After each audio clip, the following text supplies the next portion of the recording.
ఎవడెదురొచ్చినా ఒకరు పగిలిపోతాయి. లేకుండా చంపేస్తా. Hi friends, welcome to my channel. Nandamuri Balakrishna దర్శకత్వంలో తెరకెక్కిన cinema NBK11.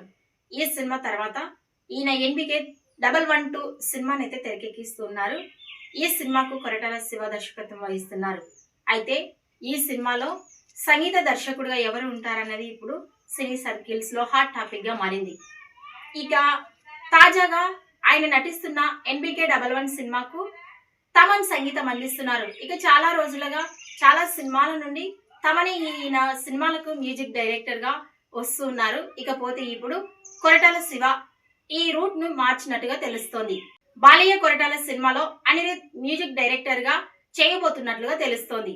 NBK112 Balayya Koratala Siva movie big update. Nandamuri Narasimha Balakrishna ప్రస్తుతం వరుస ప్రాజెక్టులతో బాక్సాఫీస్ వద్ద సందడి చేస్తున్న విషయం తెలిసిందే. గోపిచంద్ మల్లిని దర్శకత్వంలో ఒక సినిమా చేస్తున్న విషయం తెలిసిందే. ఆ తదుపరి చిత్రాన్ని టాలీవుడ్ సక్సెస్ఫుల్ డైరెక్టర్ కొరటాల శివతో చేయబోతున్నట్లు అధికారికంగా ప్రకటించడం అభిమానుల్లో భారీ అంచనాలను పెంచేశాయి.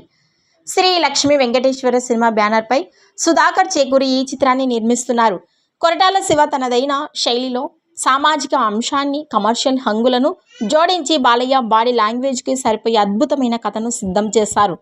ఈ సినిమా ప్రకటనతోనే నందమూరి అభిమానుల్లో పూనకాలు మొదలయ్యాయి. అయితే ఈ ప్రాజెక్టుకు సంబంధించి ప్రస్తుతం ఒక ఆసక్తికరమైన చర్చ ఫిలిం నగర్ వర్గాల్లో నడుస్తూ ఉంది.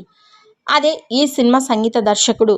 ప్రస్తుతం బాలయ్య గోపిచంద్ మల్లేని చిత్రానికి తమన్ సంగీతం అందిస్తుండగా ఆ వెంటనే రాబోయే కొరటాల శివ చిత్రంతో అనిరుద్ బాలయ్యకు ఎలాంటి బాణీలు కడతారో అని వేచి చూస్తున్నారు. ఈ విషయంపై త్వరలోనే అధికారిక ప్రకటన వచ్చే అవకాశం ఉంది. అనిరుద్ రాకతో బాలయ్య సినిమా రేంజ్ మరో లెవెల్కు వెళ్తుందని అభిమానులు ఆశిస్తున్నారు. ఈ వీడియోపై మీ అభిప్రాయాన్ని కామెంట్స్ రూపంలో తెలియజేయండి.